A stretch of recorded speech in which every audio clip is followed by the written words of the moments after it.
ST और OBC संविधान निर्माण और संशोधन से उपजे कुछ ऐसे शब्द जो मिले तो समाज को एक साथ लाने के लिए थे, लेकिन इन वर्गों के नाम पर देखने को मिली हर बार तो सिर्फ सियासत।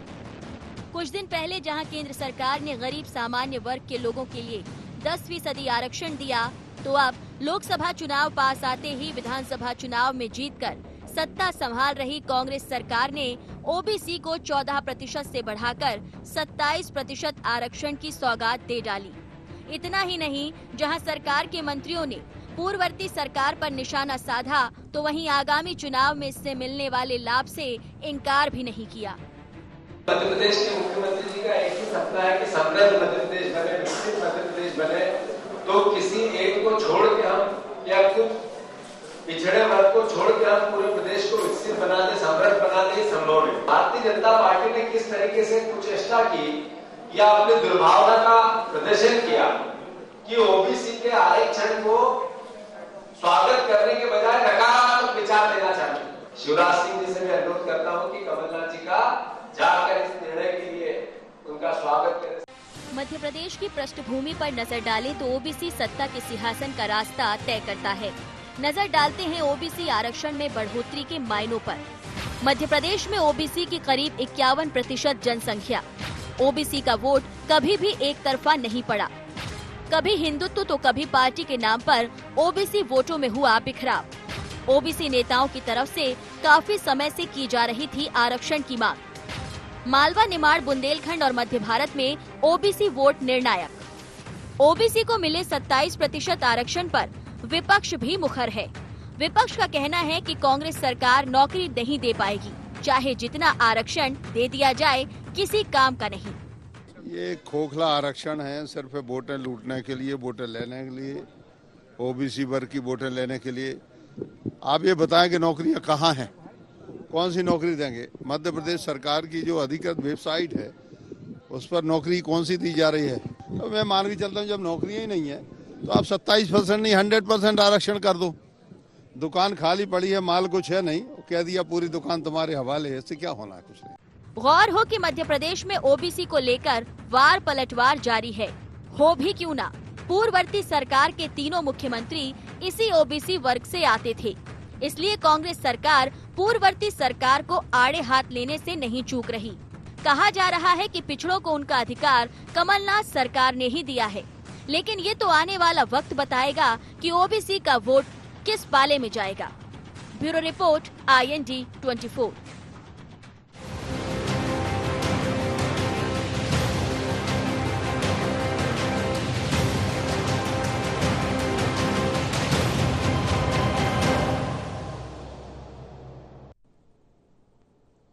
नमस्कार, IND agenda OBC A to Z में आपका स्वागत है। मैं हूं आपके साथ नवीन पुरोहित। चर्चा को विस्तार देंगे, उसके पहले IND एजेंडा के मुख्य बिंदुओं की तरफ एक निगाह डालते हैं। ओबीसी आरक्षण में बढ़ोतरी के बाद मध्य प्रदेश में कांग्रेस कर पाएगी क्लीन स्वीप। 3 ओबीसी मुख्यमंत्री देने वाली भारतीय जनता पार्टी क्यों नहीं दे पाई 27% आरक्षण? क्या पिछड़ों की एक तरफा जनसंख्या को देखते हुए बढ़ाया जाएगा ओबीसी आरक्षण? मोदी शिवराज की जोड़ी की सफल काट साबित होगा ओबीसी आरक्षण? इसी मुद्दे पर करेंगे चर्चा में आप सबका पुनः स्वागत है। इन्हीं सवालों के साथ हम चर्चा में आपसे रूबरू होंगे। ये जो सवाल हैं ओबीसी को आरक्षण को लेकर, 27% आरक्षण कांग्रेस की सरकार ने कर दिया है। केंद्र ने भी 13 रोस्टर को 200 रोस्टर पर ले आए हैं।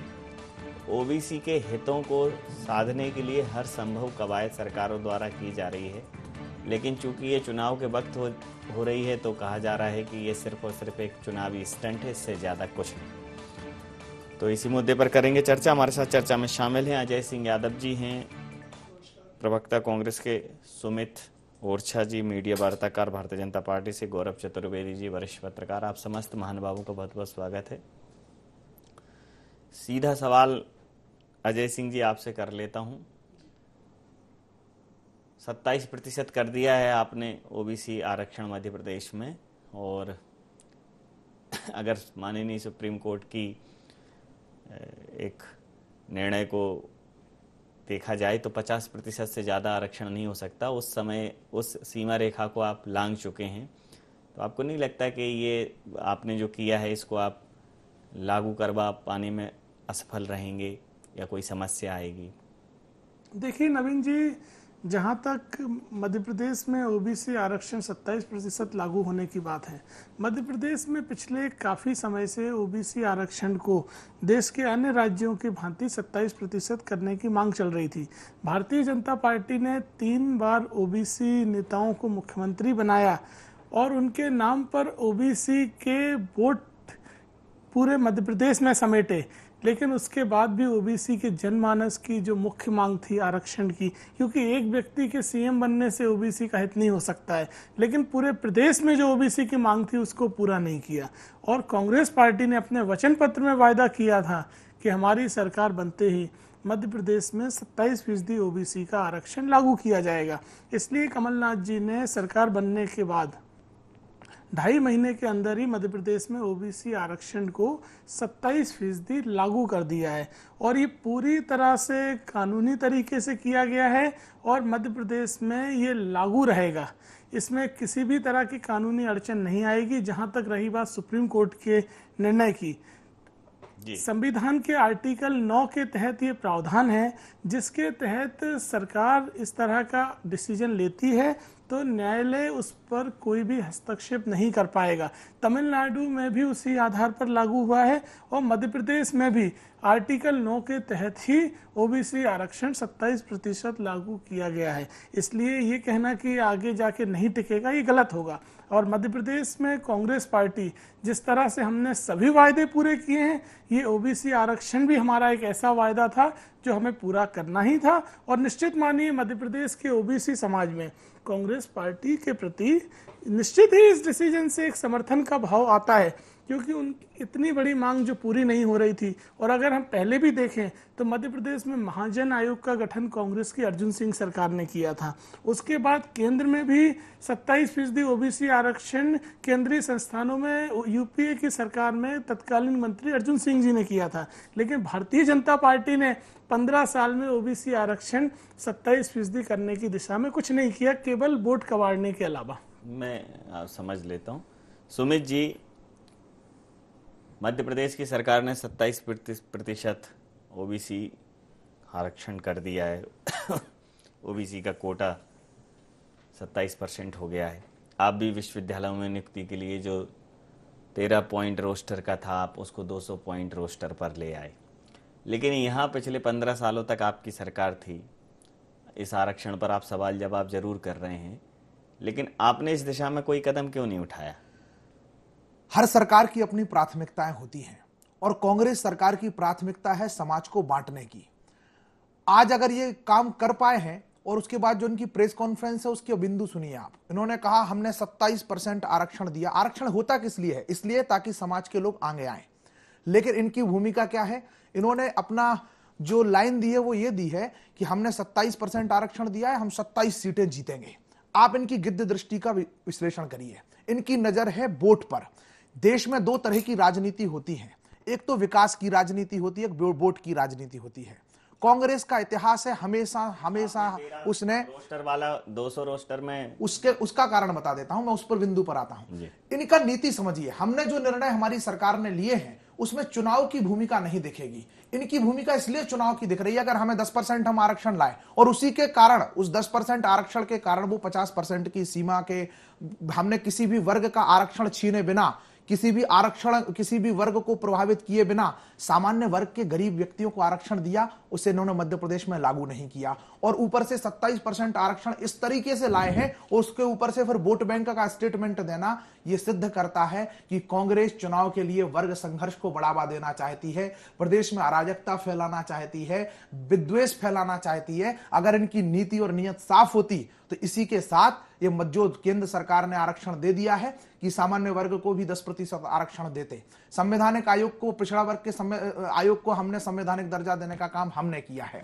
लेकिन इन्होंने क्या किया है? इन्होंने बांटने का काम पूरे प्रदेश में कर रहे हैं। इनकी नियत नीति में खोट है। मैं तो 3 दिन पहले की इन्होंने उर्दू को अल्पसंख्यकों की भाषा कह दिया। मतलब केवल ये जाति के नाम पे नहीं, धर्म के नाम पर भी दूसरों को आरोप लगाने वाली पार्टी आज खुद धर्म के नाम पर एक भाषा को हमसे अलग कर दिया। इनकी पूरी नीति देखेंगे, उन्होंने कहा हमने वादे पूरे कर दिए कर्ज माफी की तरह। कर्ज माफी पर इनकी सरकार का सबके पास स्टेटमेंट पहुंच गया है। जिस किसान के पास एक दिन पहले पहुंचा है कि हमने आपका 1,02,000 रुपए माफ किया, दूसरे किसान के पास उसी दिन मैसेज पहुंचा, उसी किसान के पास दूसरे दिन मैसेज पहुंचा है कि हम आपको चुनाव के बाद कर पाएंगे।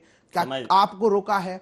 इसलिए मैं आपसे निवेदन ये करना चाहता हूं, इनकी नियत में खोट है और खोटी नियत से किया हुआ काम। भारत में आरक्षण बाबा साहब अंबेडकर की जो मूल अवधारणा थी कि सबका हो उत्थान बराबर, बाबा ने था यही क्या कहा। हमने उनको ना समझा पर था उन्होंने सही कहा। पिछड़ों को आगे लाना था पर हम ये क्या कर बैठे, अंगड़ों को पिछड़ा करने का था उन्होंने नहीं कहा। ये आरक्षण के मूल सिद्धांत के विपरीत गरीब व्यक्तियों के आरक्षण को रोक करके और राजनीतिक स्टंट आरक्षण में लाना, इसकी मैं निंदा करता हूं। आरक्षण का निर्णय आपने एक प्रश्न और मुझसे पूछा कि 15 वर्षों तक हमने क्यों नहीं किया। 1989 के बाद 13-14 वर्ष इनकी भी सरकार रही, इन्होंने क्यों नहीं किया, यह प्रश्न भी पूछा जा सकता है। लेकिन हर सरकार की अपनी प्राथमिकता होती है, उसके अनुरूप हमने काम किया। जो जनता से हमने वादी किया, प्रतिक्रिया ले लेता हूं। गौरव जी हमारे साथ हैं। गौरव जी, आपने दोनों पक्षों को सुना।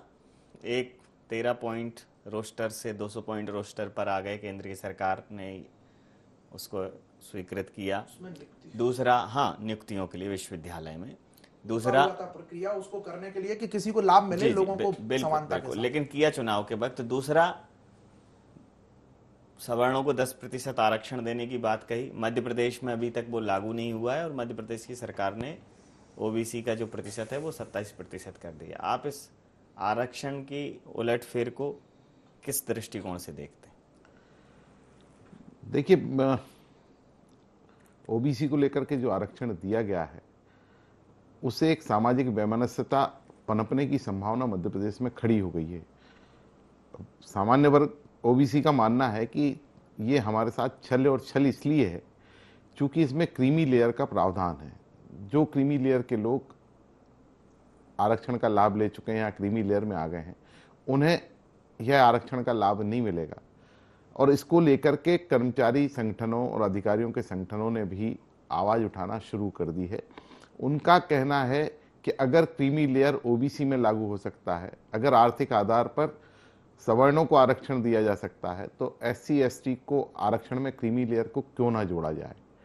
ये पूर्ण रूप से एक राजनीतिक मुद्दा रहा और राजनीतिक मुद्दे को अपने अपने हिसाब से भुनाए जाने की कोशिश की जा रही है। मध्य प्रदेश में पिछड़ों की संख्या चुनाव को जिताने और हराने के लिए एक महत्वपूर्ण भूमिका निभा सकती है, इसलिए ये इस समय लाया गया है। और पूरे देश में ओबीसी वर्ग के वोटों को अपने पाले में लाना, चूंकि अनेक प्रदेशों में बहुत सारे राजनीतिक दल हैं जो ओबीसी के अलग अलग वर्गों की हिमायत करते हैं, उन सारे वोटरों को अपने पक्ष में लाने के लिए कांग्रेस और भारतीय जनता पार्टी का एक ये पॉलिटिकल स्टंट है। जी, एक बड़ा सवाल खड़ा हो गया है कि जो इसमें प्रावधान आपने लाया है कि भाई इसमें जो क्रीमी लेयर में आ गए उनको ये लाभ नहीं मिलेगा, मतलब जो एक बार इसका आरक्षण का लाभ पा चुके हैं, अगर ये प्रावधान एक सम्यक होता, थोड़ा बृहद होता, सबके लिए होता, तो निश्चित रूप से एक बहुत बड़ा आरक्षण के विषय में सुधार भी कहा जा सकता था। लेकिन चूंकि आपको संख्या बढ़ानी थी, फिर उसमें कटौती भी करनी थी, तो एक ही जगह आपने कटौती की। इसको लेकर अंदर खाने से खुद ओबीसी के जो संगठन उनसे सवाल करने लगे। कहीं आपका ये काम किया हुआ काम आपको एक स्टेप पीछे आने पे मजबूर न कर दे? कई बार आपने ऐसा किया है शुरुआती दौर से। देखिए नवीन जी, दो बातें हैं। पहली बात, सुमित जी ने जो बात कही कि अभी तक 15 साल में क्यों लागू नहीं किया, क्योंकि सरकार की प्राथमिकता नहीं थी। अगर ये इनका व्यक्तिगत मत है तो अलग बात है। अगर ये कहना चाहते हैं कि भारतीय, अब मैं आपकी बात संयम से सुन रहा था, अब मेरी बात में जवाब दीजिएगा। अगर ये माना जाए कि आपकी पार्टी का मत है कि भारतीय जनता पार्टी की प्राथमिकता नहीं थी ओबीसी को आरक्षण 27% जाना, आपने बोला प्राथमिकता नहीं थी ओबीसी का, वर्ग संघर्ष तो कहीं हो ही नहीं रहा है। आप जो बात है आरक्षण की, आपने कहा हमारी प्राथमिकता नहीं थी इसलिए हमने 27% लागू नहीं किया। अगर इसको आपकी पार्टी का ऑफिशियल स्टैंड माना जाए तो मैं आपकी पार्टी के इस स्टैंड की निंदा करता हूं और पूरे मध्य प्रदेश में ओबीसी समाज के सामने आपकी पार्टी को इस बात को स्वीकार करना चाहिए कि हमारी प्राथमिकता नहीं है ओबीसी को 27% आरक्षण मध्य प्रदेश में देना। दूसरी बात क्रीमी लेयर की बात है। ओबीसी आरक्षण जब से लागू हुआ है हमेशा से ही ओबीसी में क्रीमी लेयर रही है। क्रीमी लेयर की रेंज ऊपर नीचे होती रही है और क्रीमी लेयर की जो रेंज है वो पूरी तरह से केंद्र सरकार के अधीन होती है। उसमें राज्य सरकार कभी भी क्रीमी लेयर की रेंज तय नहीं करती है। अगर भारतीय जनता पार्टी की सरकार को इस दिशा में कुछ उचित लगता, जैसे क्रीमी लेयर में बहुत सारी विसंगतियां आ गई हैं। ओबीसी में क्रीमी लेयर 6 लाख, सामान्य वर्ग आरक्षण में क्रीमी लेयर 8 लाख, तो ये एक बड़ी भारी विसंगति है जो इन्होंने वोट बैंक के लिए सामान्य वर्ग आरक्षण लागू करते समय सोचा नहीं कि 2 वर्गों का क्रीमी लेयर अलग अलग कैसे हो सकता है। ये भारतीय जनता पार्टी की सरकार ने खड़ा किया है। लेकिन कांग्रेस पार्टी ने, क्योंकि हम वचनबद्ध थे, हमने पहले भी पिछड़े वर्गों के लिए काम किया है और मध्य प्रदेश में 14% आरक्षण भी कांग्रेस की सरकार में ही लागू हुआ था। इन्होंने कुछ भी नहीं किया, केवल पिछड़े वर्ग को झांसा देने के अलावा 3 चेहरे दिखाए, उसके नाम पर मध्य प्रदेश में 3 बार सरकार बनाई। और रही बात ये कहना कि उर्दू को अल्पसंख्यक की भाषा बना देना, हास्यास्पद बात है। प्रवक्ता होकर इस तरह की बात करना।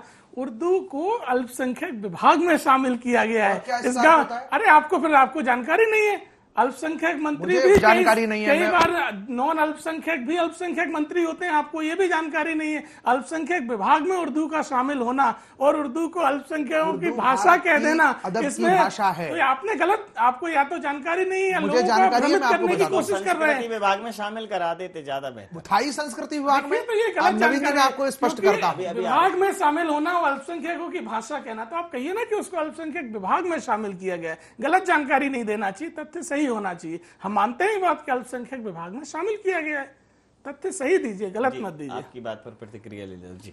इनको एक तो जानकारी नहीं है। जब हम कोई चीज संस्कृति से जोड़ते हैं तो हमने इसे संस्कृति के रूप में माना। विभाग का नाम लीजिए ना, आप सुनिए, आप फिर गलत जानकारी दे रहे हैं। आप ये बोले कि अल्पसंख्यक विभाग में शामिल हुआ है, मान रहे हैं, और आपकी प्राथमिकता नहीं है ओबीसी का, ये और बता दीजिएगा। उस पर भी आ रहा हूं जी। आपने कहा सबसे पहले तो कि ओबीसी मेरा पर्सनल स्टैंड है कि क्या है। मैंने कहा कि जो सरकार जिस वादे के साथ आती है उस वादे पर काम करना उस सरकार की प्राथमिकता होता है। और हमने जब उन मध्य प्रदेश में या देश में जो वादे लोगों से किए हैं हम उनको पूरा करते हैं और हमने बिना वादे के भी इस देश के लिए जो जरूर होता है, आवश्यक होता है, उस काम को हम करने का काम करते हैं।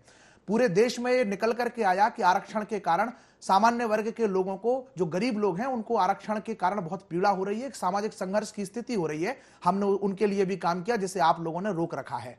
पिछड़ा वर्ग के आरक्षण का भारतीय जनता पार्टी स्वागत करती है, समर्थन करती है, इसमें हमने कोई विरोध नहीं किया है। लेकिन हमने यह प्रश्न उठाया है हमारे नेता प्रतिपक्ष ने, जिसका आपके पास जवाब नहीं है, कि एक नौकरी बता दीजिए जो आपने विज्ञापन जारी किया हुआ हो ना। आपके पास अगर मंत्रियों के बंगले पुतवाने से फुर्सत मिलेगी तो आप नौकरी देने का काम कर पाएंगे। आप कर्ज माफी पर अपनी असफलता को स्वीकार कर चुके हैं, लिखित रूप से किसानों का कर्जा माफ किया है। गोपाल भार्गव जी को शर्म आना चाहिए, उन्होंने कहा था राजनीति से संन्यास ले लूंगा। आप बताइए, कल सुबह आपको दे दूं 2 लाख से ज्यादा के कर्जा माफी के प्रमाण पत्र। आप गोपाल भार्गव जी का इस्तीफा दिलवाएंगे? आप इस्तीफा दिलवाएंगे? मैं आपके माध्यम से दिलवाता हूं। मैं आपको प्रमाण दिखा 2 लाख पे पूर्व मंत्री रहे हैं, भारतीय जनता पार्टी के वरिष्ठ नेता, उन्होंने कहा 2 लाख का कोई प्रमाण पत्र दिखाए तो 2 लाख मुझसे ले जाए। तो मैं आपके माध्यम से दिखा दूं, आप दिलवा देंगे इस्तीफा? मैं आपको चुनौती दे रहा हूं। उन्होंने तो 2 लाख कहा है, 2 लाख और वो देंगे। 2 लाख और देंगे, आप दिलवाएंगे? हम आपके साथ भेज देंगे किसानों को। हमने तो कल भेजे, कल राकेश सिंह जी के पास प्रमाण पत्र लेके गए तो राकेश सिंह जी भाग गए। किसानों को देख के सबने देखा है, पब्लिक डोमेन में राकेश सिंह जी के पास किसान पहुंचे प्रमाण पत्र लेके, और हमने 25 लाख किसानों का कर्जा माफ किया है। बचे हुए 30 लाख किसानों का आप बोलते हैं झूठ।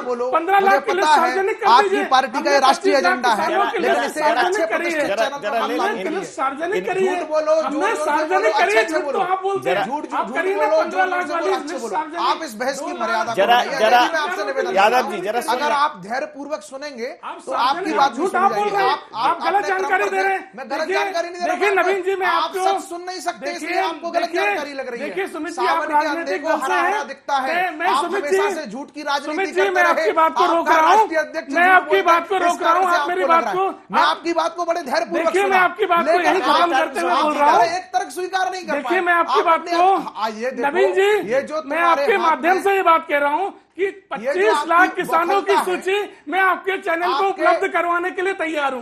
मैं आपके चैनल को कल 25 लाख किसानों की सूची उपलब्ध करवा दूंगा। 2 लाख वाले भी 2 लाख वाले भी हैं और मैं आपको अभी भी मोबाइल फोन के माध्यम से 2 लाख वाले किसानों की सूची मैं अभी भी दे सकता हूं। मैं आपको अभी भी इसी डिबेट में देने के लिए तैयार हूं। मैं आपको इसी डिबेट में देने के लिए तैयार हूं। पास आपने कर्ज माफी का संदेश करवाइए, प्रमाणित करवाइए, करवाइए किसान से बात, हम कर्ज माफी करवाइए बात। मैं जरा आपको चुनाव आयोग ने रोका है। अभी जी एक प्रश्न पूछता हूं, बहुत वाजिब प्रश्न है। आदरणीय गौरव जी बैठे हैं, उनकी उपस्थिति में चुनाव आयोग ने क्या इन्हें कर्ज माफी करने से मना किया? जो काम पहले से चल रहा था क्या वो चुनाव आयोग रोक सकता है? जो काम पहले प्रारंभ हो जाता है उसको क्या चुनाव आयोग ने कोई इनको ऑब्जेक्शन दिया? भारतीय जनता पार्टी ने क्या इनके किसान के कर्ज माफी करने की बात की शिकायत की कि ये कर्ज माफी कर रहे हैं? नहीं किया। फिर उन्होंने क्यों रोका? क्योंकि असफल हो गए हैं।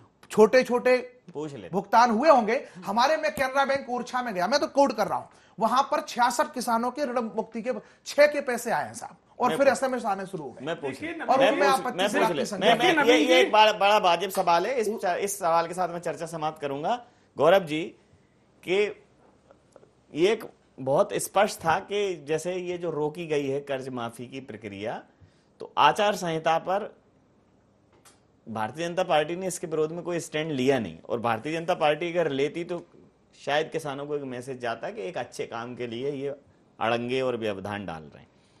बिना कोई स्टैंड के, चूंकि पहले से चली आ रही थी डे 1 से, या कहें कि पहले घंटे से ये शुरू हो गया था कार्य कर्ज माफी वाला, तो इसको रोकना कहीं इनके गले की फांस ना बन जाए। दूसरा, जो कई एसएमएस बाद में पहुंच रहे हैं, नहीं पहुंच रहे हैं, अब उनकी जमीनी हकीकत तो अभी जब टीम निकलेंगी मीडिया की लोकसभा चुनाव में फील्ड में तो समझ में आएगा। लेकिन ये इस प्रकार के घटनाक्रम सामने आ रहे हैं, तो आरक्षण, कर्ज माफी, ये अगर सही दिशा में और सही तरीके से पूरे हो जाते हैं तो भारतीय जनता पार्टी के लिए ये बड़ा परेशानी का सबब बनते हैं। कांग्रेस को इससे बहुत फायदा हो सकता है, लेकिन ये कांग्रेस के गले की फांस भी बन सकते हैं अगर इनका ठीक से क्रियान्वयन नहीं हो पाया तो।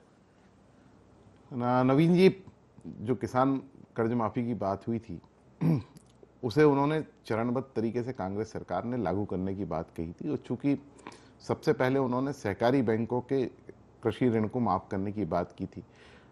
ये बात बिल्कुल सही है कि राष्ट्रीयकृत बैंकों से जो कर्जे दिए गए थे उन कर्जों को लेकर के सरकार ने सिर्फ सामान्य नोटिस दिया है उन बैंकों को, लेकिन वो बैंक उस कर्जे को माफ तब करेंगे जब सरकार उसकी गारंटी मनी देगी। चूंकि मध्य प्रदेश की आर्थिक स्थिति खराब थी, इसलिए सबसे पहले 25 लाख किसानों को टारगेट करते हुए सहकारी बैंकों के कर्जे माफ करने की प्रक्रिया को पूरा किया गया। ये बात भी सही है, चूंकि आचार संहिता लग चुकी है, फाइनेंशियल स्थिति खराब है, इसलिए राज्य सरकार अगला कदम उठाने से हिचकिचा रही, और उसने किसानों को अपने पाले में बनाए रखने के लिए वो एसएमएस की प्रक्रिया चालू की थी, जिसके कारण विवाद की स्थिति बन रही है। भारतीय जनता पार्टी इस मुद्दे को लेकर बाकायदा आम जनता के बीच में जाने की तैयारी किए हुए है, क्योंकि वो उन किसानों को टारगेट कर रही है जो राष्ट्रीयकृत बैंकों से लोन लिए थे और जिनके कर्जे माफ नहीं हुए, जिनके साथ वादा खिलाफी का आरोप भारतीय जनता पार्टी लगा रही। दूसरी तरफ कांग्रेस के पास एक उपलब्धि के तौर पर उन 25 लाख किसानों की सूची है जो सहकारी बैंकों से ऋण प्राप्त थे और जिनको हो गया था।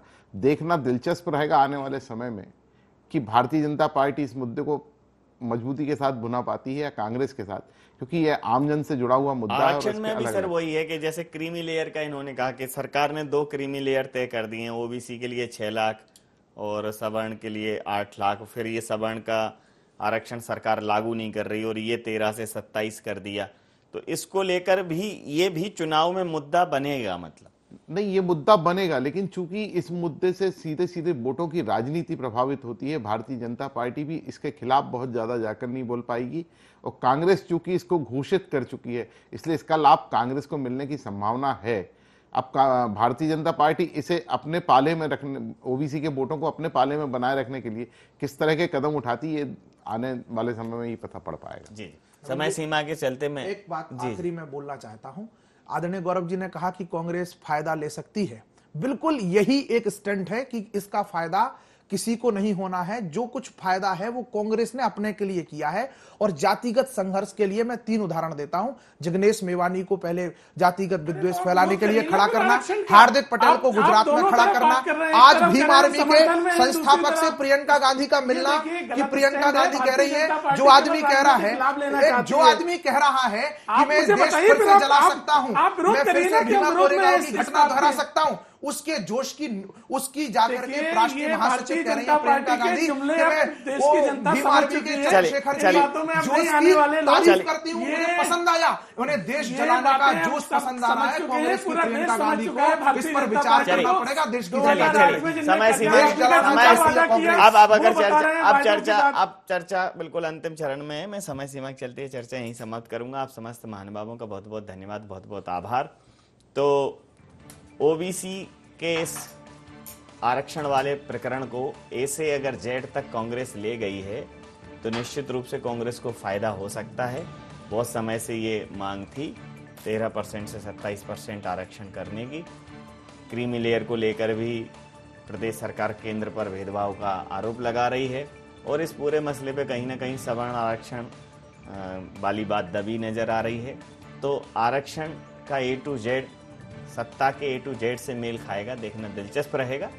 IND एजेंडा में इतना ही। आप बने रहिए IND 24 के साथ और देखते रहिए IND 24। नमस्कार।